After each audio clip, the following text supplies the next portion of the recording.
cotter pins holding the rod bolts in. Never seen this before. Welcome back to the channel. Today I'm going to be making some more progress on the 1948 Keller Super Chief that I found in a field sitting for probably over 60 years. If you haven't seen that video, link will be up in the corner. There's also a series started on this car. So if you're very interested in this project, go check those videos out after you watch this video. Also in the previous video, I asked if anybody knew how to pull apart this clutch and brake pedal assembly. I have looked online on Google to see if I could figure out what these pedals are. A lot of people said that there's probably markings on them. I have scraped them down. There is no markings on these. I don't know if they're a custom-made unit, but this pin, I'm guessing what's going on here is it is possibly rusted on or welded. I haven't been able to find like a set screw or anything that is locking it in place. But if anybody has any more information on how this goes together or what these pedals are, they're definitely not a Ford, they're not a Chrysler, they're not a Jeep, and they're not a Chevy. So, and I've looked at a bunch of other stuff. This is something I'm really trying to figure out because I don't want to mess this up taking it apart. And then also I have some of the frame pieces being made by Send Cut Send out of steel. They're going to laser cut them, bend them, and then when I get them, I can fix this frame and we'll be able to send her off to the blaster and powder coater and get it all nice and cleaned up and make it look better than brand new. I know a lot of people were saying you should make this and leave this as factory as possible. Do not powder coat it. But one thing I have to say is they were using some pretty experimental stuff on this car when they built it. They actually coated this whole thing in like rubber somehow. So I'm not exactly sure how they did it. I'm not going to do it. I'm just going to have it powder coated because it'll last forever or last a very long time, probably another 100 years. But let's get to work on getting this car moving forward.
So after a whole bunch of tearing down and trying to get stuff cleaned up, I finally have the engine and transmission separated, the engine all the way torn down.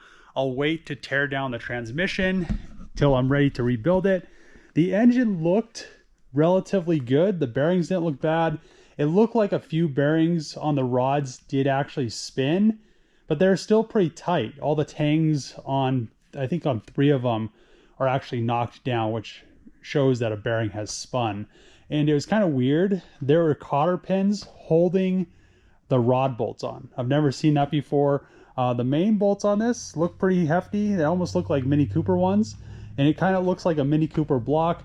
I actually need to get a special tool to compress the valve springs so I can pull the camshaft out. And the cam looks like it has such an aggressive lobe on it. It just goes like directly to a point and then directly straight down. The oil pan also has a bunch of sludge in the bottom, and this oil pan's really weird. I've never seen an oil pan like that. It looks like they just made it out of sheet metal. I pulled this mid plate out of the oil pan, and it's crazy that this whole thing is like the pickup screen. I was wondering why there wasn't a screen on the pickup, but it's not really 100% sealed. Another thing is, I'm not sure if all this sludge in the bottom of the pan is just from it sitting for so long and the oil just deteriorating and breaking down and just pretty much caking as it broke down on the bottom of the oil pan, like the brake master cylinder and a bunch of other components. Also, I'm guessing the clutch was asbestos. I did wear a mask because I don't want to mess my lungs up, but it looked like it was barely driven at all, and this thing was only supposed to have, I think, like 50 horsepower, and I haven't taken the gauge cluster apart to see exactly how many miles is on this car, and I probably should do that because I think it'll be very interesting to see how many miles this thing has on it, because it's pretty much just 100% faded away from the sun and just being baked for the last probably at least 20 years or so after all the wood deteriorated and fell into the car. So yeah, this is just very interesting how everything's set up. Another thing I thought was very interesting was how this oil pan, it's like flanged to this piece right here. It's just really strange. So and that's probably why it had some, you know, it leaked a little bit on the back side of the, actually it looks like it leaked everywhere. The thing that was really interesting is the oil looks green. It's like really green. And then when I was tearing down the engine, this hole right here was full of casting sand. Unless this is what happens to coolant after it has sat for, I don't know, at least 50 years or more. This back cover, it looks like that was something that adapted this engine to multiple things, because these are in Jeeps and tractors and a bunch of different stuff back in the 40s. So it just kind of made sense that they did that way. So it's just kind of universal bell housing. But I'm really happy that the car or the engine and all this stuff is finally getting torn down. I need to have Send Cut Send bend me and cut some pieces out so everything can get fixed that's rusted on the frame. But I'm going to end the video here. If you like these videos, make sure to click that subscribe button, share it with a friend, throw a thumbs up, throw a comment below. As always, see you guys next time.